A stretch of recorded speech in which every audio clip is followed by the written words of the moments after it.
So today, we've already touched upon some of these areas, but we'll go through them again. So the first one is obviously, and all these PowerPoints are in your slides, just if you guys like to take notes and you have other things in there as well. So to learn the new program model, which was Teresa's speech that we just reviewed, access, transition, and success, and what that looks like. We're about to get into number 2 now, to understand LINCT logistics and implementation and what that's going to look like. To explore college and career success fall semester lessons. So, like Teresa mentioned earlier, I've been working closely with Curtis through another community department, and he actually headed the development of the new college and career success curriculum. We have the fall sessions ready. I'm going to provide each school with the binders, and all the materials are in those binders, so you can take them back to your schools before we head out. The spring semester lessons will be distributed by December, just so you guys have time to review. And he's going to be joining us around 11:30, and we'll use the rest of the day to kind of dig into that and do some activities so that we can reach goal number 4, which is to understand the facilitation approach and the student experience of this new curriculum that we're launching this year. So this timeline is also printed out and in your folder. You know, if it's useful, it's useful. I just assume some people might be visual like me. So come September, all the way through May and June, and we'll go through this briefly just for the sake of time. So September is when schools are going to distribute that welcome letter to all students that Teresa mentioned during her portion. We provide you with that welcome letter, and you just distribute it to your classes. And that's also when we start to collect student rosters from all the partner high schools.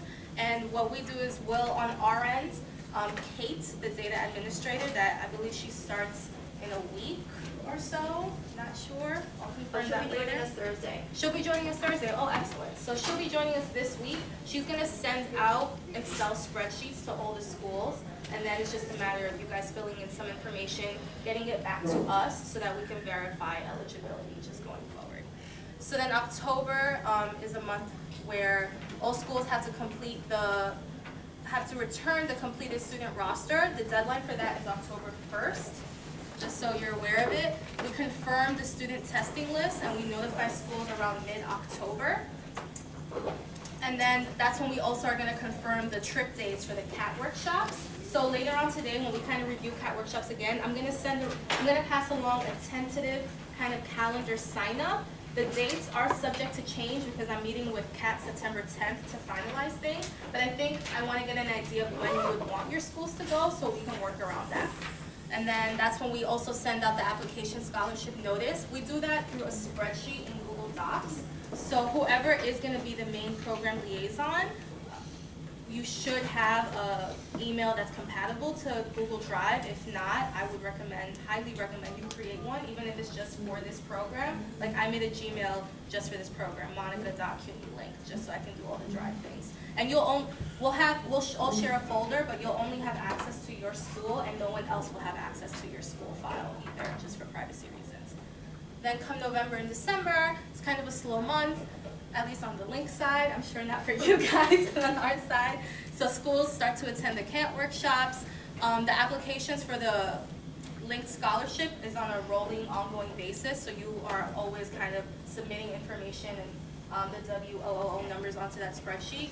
And this is when the ambassadors begin to conduct the school-based workshops, and they do this through mid-November because they're students as well, so we don't want to interfere with their midterms and everything. Come January and February, this is the first time when your students are going to be doing the CUNY assessment test sessions, and we take care of all that. Like we mentioned earlier, the ambassadors are going to help proctor that. We provide lunch vouchers and Metro cards to your students that attend that day. Ambassadors continue to conduct workshops. This is the deadline for Bridge to College Hub supervisors, and we're going to go into kind of the logistical part of Bridge to College at a later PD because I didn't want to give you all that information if it's not that important right now. And then February 1st is the deadline for the application scholarship submission. This says February 1st, but I honestly would say January 31st to be safe because it's the extra step where you have to submit it to us and then we have to submit it to CUNY for processing. So I would actually change this to January 31st, 2016, just to be on the safe side. March and April looks the same as November. May and June is the second time that your students are going to be doing the CUNY assessment testing at the same testing location. It's going to be the same process, and we're going to go through what that looks like. Schools attend CAT workshops up until May. There are no CAT workshops in June. And then ambassadors continue to conduct school-based workshops. The Bridge to College deadline, school-based supervisors submit complete student roster. So the roster for your entire graduating class, because we serve everyone through Bridge. So that's what that is. And then also, you'll send out letters informing families and students of their participation in Bridge. Just another reminder so everyone knows that they should expect a college push to contact them. Any questions on that? Yeah. Are we still going to have the share file to get you social security numbers? We're going to go through that, definitely. Yes. How many workshops could we sign up for the CAT workshops? For the CAT workshops, I would say to start off one, so I can get an idea of where everyone can fit, because 2 schools can attend one workshop. Right. So once I have the first workshops finalized, then we can go on with the second, because that way we can get more students from your school, and especially for the Still bills. about 20. Between 20 and 25. 25. I believe we can fit up to 50, but we just want to confirm that we're going to be using those same spaces. Okay. Yeah. Some of the CUNY campuses have been pretty pushy with my kids about scheduling their own CUNY assessment tests, Okay. regardless of at home and college. Okay. So, You mean for the fall, or at what once point are my they being? kids, usually when they're accepted. So that's in the winter, basically. Yeah, usually it's about February. My kids start getting emails, come in and take your CUNY assessment So test. by then they should have taken it already Yeah, the they would first have time. already taken it. Right, but what I'm saying is I'm getting a separate set of, my kids are getting a separate set of emails from the CUNY You assessment should test just tell them office. to ignore it, because it's gonna be, they're gonna, you know, What I can they're also gonna do on be my getting end, once that Right. starts happening, I can see if I can contact someone at that campus through admissions and see if we can kind of on our end just kind of cross-reference our list, like this has already happened, like there's no need for you to reach out, and give them a reminder about the assessment test. Okay. So once that happens, just reach out to me, because that way I kind of know who's getting the email from which department or from who, and we can take it from there. But at that point, they would have already taken it, so they can't ignore it. If it's becoming so stressful to them that they want to just completely have it stop, I'll see what I can do. Okay. It did become really stressful for kids because they would talk to them on the phone. They'd call like the Okay. assessment office, and Yeah. they'd be like, I don't know what program you're talking about.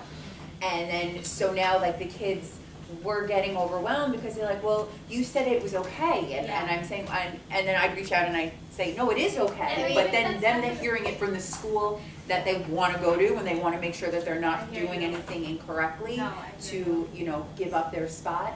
You know, Yeah.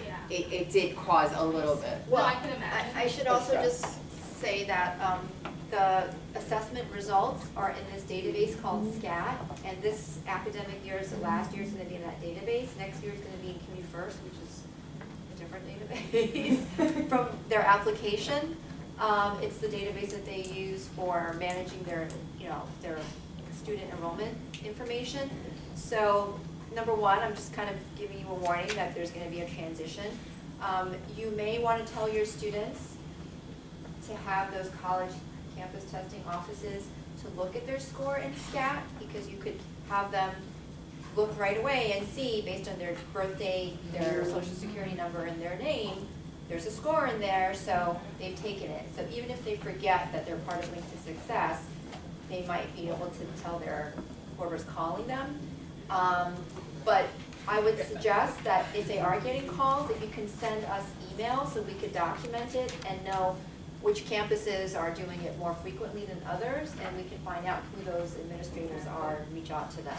Because it's better to do it if there's an issue than to be proactive, I think, because, you know, of the kind of politics of CUNY. Right. That will be So- throughout the year. You said that results will be in SCAT throughout the year. Yeah, so it happens right away. The only thing that takes a longer time to grade are the writing scores. It takes about 4 weeks additional from when the test was. And then also, just so you know, this is very strange and we don't understand why this happens, but sometimes when the students take an exam, the date that's in SCAT is different from the actual date they took the exam. So we don't know why that happens. It might happen, so, you know, if they're gonna be having a conversation with a school administrator, don't let them panic if they say that, oh, I took an exam on this date, and then it's listing something else. That's okay, as long as it lists that they took the exam period. And we have another question over here. Thank you, Teresa. Wasn't a question, it was just what I did with the students who were getting calls from the assessment offices. They actually, when it was at home in college, you actually sent us a letter previously. It was a blank letter just to fill in the students' scores, and I sort of adapted a bit to put the students' region score as well as their test score and where they took the test. All of my students in at-home college get that letter after every test, so they have a copy for when they took the test, and the psychs actually ask them to bring me a copy of the letter or send us a copy, and they accept that. Okay, great. So I'll go through the old drive to see if I can get a copy of that. I mean, another suggestion we could do is, just hearing all of these, we could look into having our database administrator generate letters on behalf of the students, if that's something that you think is needed. And then, perhaps we might do it just for the ones who have an issue, but otherwise it might be something we can operationalize for everybody if it's really becoming a problem. Yeah, definitely. That's pretty simple. Okay, thank you for that. Any other questions before we move on? So Teresa already touched upon this, so we won't review it much further. But just, I don't know if she mentioned, these are the eligibility requirements. Obviously with IEP, drops down to 55.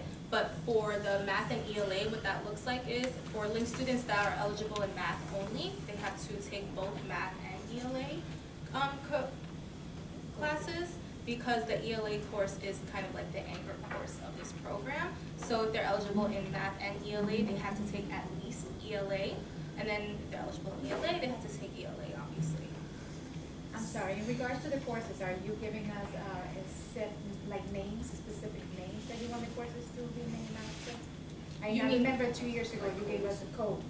Oh, yeah, we I sent sent that yesterday night. We sent that to the AP Yeah, and the course codes.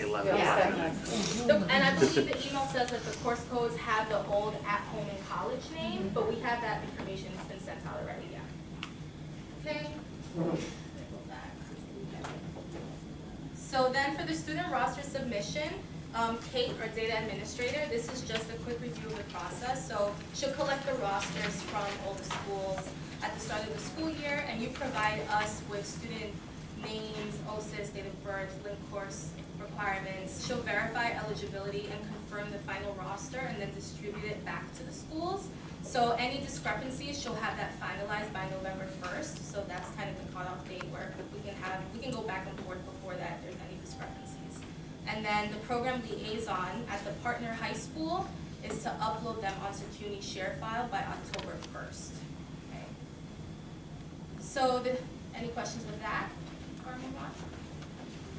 So the CUNY assessment testing procedure. So prior to the exam, Nina, which I think you all met her earlier, the database coordinator is her title. She creates the testing rosters for each high school, and then I'll upload each roster onto CUNY ShareFile and notify all the program liaisons at the high school when it's available for download. So you guys can log in and get that roster. And then about at least, maybe hopefully a little more, but at least 2 weeks prior, the program liaison at the high school will download the roster and input the social security numbers, verify ELA region scores, because if they retest, it might change, and then confirms the sections of the exams that each student is scheduled to take. So once and we're going to go through ShareFile in a second, the visuals of what that looks like. So then you're going to re-upload that into CUNY ShareFile with a different name, so then that's the one we pull up when we're doing the testing. So once you've uploaded that roster, we alert the campuses on our end about who's going to test so that they can prepare on their side when your students arrive. And then what the day of the exam actually looks like and what the score reporting process is after, we'll talk about that in next month's PD. Any questions with the CUNY assessment test procedure? No? Okay. So this is what CUNY ShareFile looks like. This is the web address, so it's CUNYre.sharefile.com, and we'll give everyone access to this. We have to create profiles. So it's very standard. I think it's very user-friendly. Every school is gonna have their own folder, and only the program liaison and school staff from that school will have access to that folder.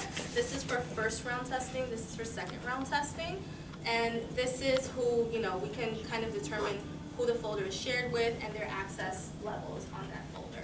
So that's that. And then, when it comes to actually, it's easier for me to do it this way. This is what it would look like when you upload it, and that little box that says create, when you run your mouse over the file, you can tell who created or uploaded that file, so that way if you ever have a question about who inputted this as a share file, you'll always know because it'll show you the profile name. The arrow down there, that's where you would upload the file. So you would download the file that we entered onto Share Drive, the roster we created, you download that onto your computer, you complete it, you input the information, you save it under a different name, and then you re-upload it onto ShareFile so we can pull that completed roster. And you'll just hit upload, download, it's very standard. Do your file, upload file. Any questions on ShareFile? Yes. I had a lot of grief with ShareFile Did last you? year. Yeah. Okay. Amy and she would have to continually send me the link to open it because I would open it and it would bring up our roster from 2013, from like the year before. It was bizarre. Yeah. So I don't know, I mean, and I don't know if anybody else had that issue, but. Did anyone else have any issues? I had it before. The same thing, the same I thing? did too. Open it. So wait, just to be clear, you guys went to the generic, and login, and then you would see the previous ones? The old ones were there. Yeah. Because the old ones we actually removed. Well, that was the only file that was Althea available for me takes to away even at the look end of every- I can look at it, but that's all that was the only name that was there. And did you then guys she would alert send me Amy the to link, this? and then I would- That's probably, I blame myself for it. That's something I was doing wrong. I figured it out though. Oh, I think what it did was- you do? I don't even know. I to fix figured it out. I it? did it. Amy helped me through it. Okay, so, I think I this year, blame you. because we are gonna have a very centralized data administrator person that is gonna be taking care of literally all things data, thank goodness, because that's not my strong point, No, so I would be like, yeah. so if we do have the same issue arise this year, it'll be easier because there aren't gonna be that many hands in the pot. So if you do have that issue, let me know. you'll let Kate know. I'll let Whoever's Kate know, emailing, I'll yeah. direct you, I'll kind of connect you directly to Kate and you guys can work together, but I don't anticipate that being an issue this year because she's gonna kind of set everything up beforehand so that we're kind of already ready come this time where you're gonna have to use ShareFile. But things do happen, so, you know, we'll try our best to kind of support you through that. This is a quick kind of an FYI. So students with IEPs, when it comes to the CUNY assessment test session, there's a contact list for the DSO offices on each CUNY campus in your folders. I mean, you can pull that up online, but in case you want to kind of just stick it somewhere, you have that. It's the responsibility of the counselor to connect the student with someone at the accessibility office at the campus that they're going to be testing at, in case your student needs some special arrangements, maybe they need extra test time or they can't test with the group. But it's the responsibility of the counselor to make that connection. If for some reason you cannot get a hold of someone at the accessibility office at that campus, reach out to me and I'll follow up. But the counselors are going to be the first person to connect the student with that office. You know, Amy, over the previous years, Amy did bring in some people from the accommodations office. I found it very helpful. Yeah, we're So actually I think as new people, it was helpful to me. I forgot whether she was from Kingsborough or from Coastal. Kingsborough. We had two. So, right, so they were very helpful for me. I'm actually going to hand out kind of like a menu of PD topics, and that's included in there because I wanted to kind of get an idea of what you guys would like presented. But I agree, and you're not the only person to give me that feedback, so I am going to try to bring Stella back actually. Yeah. One of the problems I encountered was that even though you do contact the schools, like for example, 2 years ago, we were using hostels for the kids that were getting testing accommodations. And even though I called previously like 6 weeks in advance and I faxed them the IEP and the student showed up with the IEP, the testing accommodations were not provided. They were like, we don't know anything about this, we don't know who you spoke to. So can I make a recommendation? Because I know it's always easier to call, and a lot of the times the staff on campuses, because they have such a high volume of people contacting them, make the first outreach call and do that, but then if you could follow up with email and CC me on it, so then that way I can confirm behind you, I think that's the best way, because with phone calls, it's always easy to kind of, for things to get lost, especially because I'm sure they have so many phone calls coming in. So I would say, email them, just confirming about so-and-so, blah, blah, blah, and CC me on it, so I have that on my records, because if that is an issue, that's something I need to address. But I Another wanna be issue able to at have Lincoln College documentation. was that they do not do scribes. If the student has a scribe. For which on- college?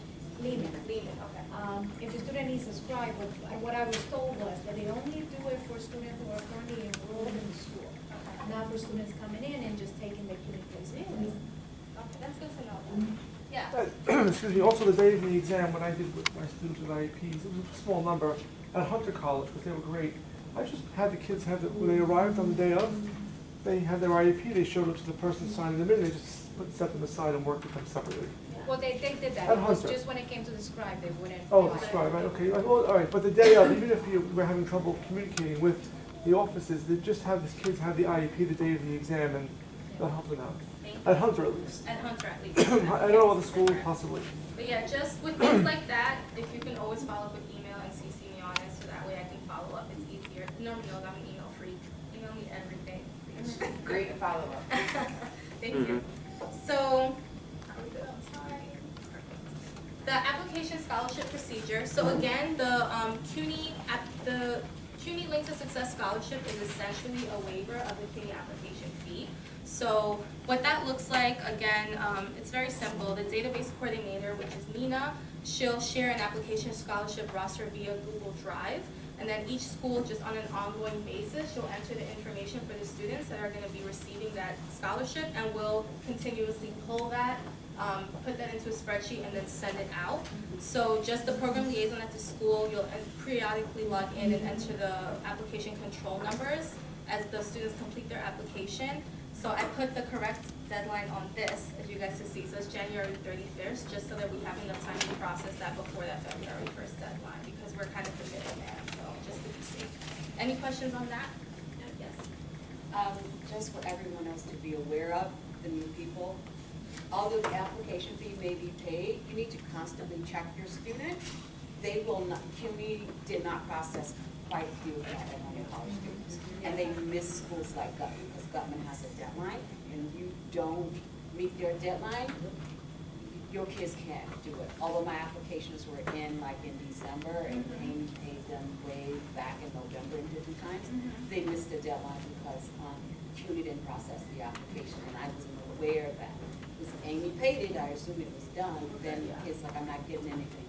Then I found out they did not process. Yeah, definitely following up, just to make sure that everything is going smoothly. Great. Did you have a I know in the past I've used just the Port Richmond High School Gmail. But if I'm gonna use my own, like, what information do you guys, like, if You don't have to use your own, you can use the schools. Okay. That's fine. It's just as long as you're able to I access think we it all over have a time. Gmail now, like, Okay. something he gave us all. As long as you can access the drive, that's the most important. We don't need any other So you information. don't need any of No, because Okay. all the files are only gonna be accessible to staff members of that school. That's fine. That's perfectly fine. So, I don't wanna repeat myself too much because I feel like we reviewed the CAT workshops, but again, CAT workshop, creative arts teams for CUNY, they provide all LINCT partner high schools the opportunity to go to either host those or BMCC and attend one of their workshops. I have not had the opportunity to attend the CAT workshop yet, but I hear great things, so I'm really excited. Again, the main tools that they use are drama and performing arts. So what it looks like is we work with them to kind of think about the themes and topics of the year. Like I mentioned earlier, I'm meeting with them next week because I'm really hoping to align their workshop themes with the college and career success curriculum that we're going to be implementing in the classrooms, so that there's always that connection. Because Curtis over there, as we'll review later, there are a lot of great topics like overcoming barriers and what that looks like, and I think if we can kind of find a way to integrate that into their workshops, it can be really powerful stuff. So that's TBD, but I'm going to get to you in a second, but we'll confirm that by November next month. So again, actors engage students in activities where they're asked to reflect on both personal and academic experiences. What they do is they'll stop the scene and then ask the students feedback on how that character should proceed. So it gives the students an opportunity to think critically and also just be very engaged. Yeah. Is it possible for the calendar to be sent via email? Yeah. That way we can sit down and really. Yeah, definitely. The one that I'm going to hand out today is just tentative to kind of give it's very much for myself, to give myself an idea, but once the calendar is finalized, everything will be done via email. Yeah, definitely. Any questions about CAT? So I'm gonna pass this along, and again, this is not set in stone. If you have no clue, don't fill it out, but if you kind of already have an idea of when you would want your school to attend, it's broken up by campus, by day, and again, it's 2 slots because it's 2 school max per workshop. So we'll collect this later, and just take a look at that. So again, like I mentioned, I myself have not attended a CAT workshop yet, but I kind of dug into our old drive and I took a look at some of the surveys and reports that we got, and the feedback is actually really, really great. Like 84.9% of students agreed or strongly agreed that they felt more capable of managing issues that could interfere with their education after the workshop. I think that's very powerful. 86.8% agreed or strongly agreed that they felt more confident in their ability to communicate with college professors. 88.5% agreed or strongly agreed that they were clearer about the goals that they needed to set in order to go to college. And again, you know, just really great stuff. One of the teachers, I believe it was, said the actors touched on high school mentality and a sense of entitlement, which seems to be very evident in many young people today. The retention rates were also stressed. So we just had really great feedback. So I would really urge all of you to take advantage of this nice little perk that comes with LINCT, because we didn't have the best attendance rates for CAT workshops last time. We had a lot of last minute cancellations, and I understand that. I mean, you never know what's going to happen when you walk into school, and I get that, but if you can make it, I really, really encourage you to bring as many students as you possibly can. But the max is what, 35? 20 to 25, we're going to confirm that number, but it's going to be 25 most likely, because we can have, I believe, a max of 50. So the ambassador program, we're still in the middle of recruiting, interviewing, and hiring ambassadors for this year. So again, the ambassadors are a dedicated group of LINCT program participants that they're in their first year of college, and they make their rounds through all the high schools that are partnered with LINCT to do workshops. I think the really great thing to make sure you take away from this is that they use personal stories as a tool to kind of engage students. So it isn't necessarily a informational workshop. They really talk about their own experience and then how that applies to the application, the college transition process that your students are going to be going through. So that way it kind of gives that personal touch. And at the same time, they're relaying really, really important information to your students. And then they emphasize the importance of senior year. Bless you. They emphasize the importance of senior year and preparing for college applications. So the ambassador program, typically the presentations are about 45 minutes long, so they're about 1 class session, depending on what your school does. Everybody's different, but they'll come prepared. They'll have handouts to leave with your students. This year, we're going to make sure that every student receives a very clear CUNY linked kind of student pathway handout that you guys saw, so that the students can review that and they kind of understand what the process is. We really are trying to drive that home. You're with us until you finish your first year if you are attending a community college. And you've got college coach and all that stuff. That's something we really want the students to understand. Any questions about ambassadors? Yes. Just in the past, there were at-home and college counselors at the community schools, so that's no longer the case. At-home and college They're replaced by the student success leaders. Okay. Yes. Okay. I had no idea who they were, so I apologize. Yeah, okay. Co-counselors. So these are the main ways that the ambassadors provide program support. We've already reviewed this. So they do the workshops, they assist with proctoring, they assist during the CAT workshops, and then after the CAT workshops, they'll be the ones leading the campus tour at HOSOS or BMCC. So again, we're really trying to make sure we provide them multiple opportunities to interact with all your students, aside from those school-based workshops. So this is again also for myself because I want to be clear on a couple things. So I'm not sure if everyone had an opportunity to review the commitment letter that your school signed this year. But one thing that we asked from the schools that's a little bit different from previous is to assign either an assistant principal or a similar level administrative to act as the program liaison. To my understanding, in the past, it's always been the counselors that have been the primary point of contact. So I just wanted to kind of make sure everyone was on the same page because now we kind of been using these 2 separate terms. So the program liaison, again, is the primary point of contact between the high school and us, LINCT. They're the person that will be uploading, editing, completing, and submitting all testing rosters, student rosters, and they're the primary point of contact with scheduling these ambassadors and these CAT workshops. So they're just the person that we're going to be harassing all year long, essentially, right? And then the counselor is the person who leads the college and career success workshops, and then works with the Bridge to College coaches during the summer, and also attends the monthly PDs, that's missed there, but also attends the monthly PDs. Now, this is what I'll say. If a school has assigned an assistant principal to be the program liaison, great, that's fine. If a school wants to have the counselor still be the program liaison and just kind of be in this area where you do both, that's perfectly okay too, but because I need to know who I can contact about what, in your folders there's a role confirmation form. So I ask that all of you guys fill that out, and then I can collect it and kind of fix everything on my end so I know who to contact about what. If you're gonna be both as a counselor, put your name on both ends. If it's undecided yet, just mark a note so that I can follow up. Does anyone have any questions? Yeah, we didn't do our commitment back in the spring because we weren't going to have the program. Okay. So it was done, I'm not even sure when. I was just talking to Teresa about some of this stuff. So I have not seen the commitment, so I have no idea. If you guys have a question about who it is, I have the list, and I can tell you who is assigned. Who they assigned, okay. Yeah, and you could just let me know. So if that you're person. unsure, then Okay. just again make a note so then I know to kind of follow up in case we have that information, but it'll be really helpful. Again, the counselor will be the person leading the college and career workshops and attending the monthly PDs. So I understand why we would want an assistant principal to be the program liaison, because sometimes we have access to certain information and it might be a little bit easier. But again, each school is different, your staffing resources are different, what that looks like. So whatever works best for your school is what we'll go with, okay? Yeah. I know it might be jumping ahead, but even with the monthly counselor trainings, I know, speaking for myself, I know it's gonna be hard for me to get out of the building once a month.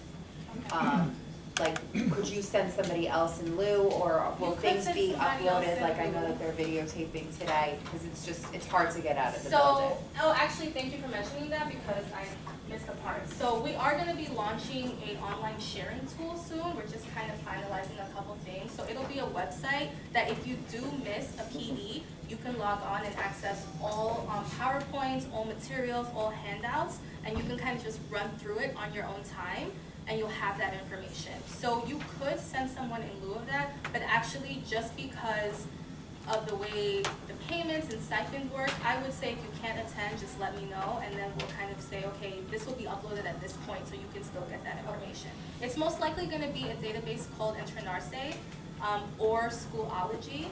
Not sure which one yet. We're still making a decision, but we'll provide you with logins for all of that. So you guys, if you miss it, you still have the information. Okay? So I'll collect this in a minute. Any questions about roles and what that looks like? No? Okay. So before we move on, because I kind of just threw a lot of information at you guys, I think it's time for just a little friendly competition, just a little. If you would amuse me. I thought I took that off. I apologize. So, how many? We have 31. So how about we say, let's try to break up into groups of 3. Can we do that? Any way you want.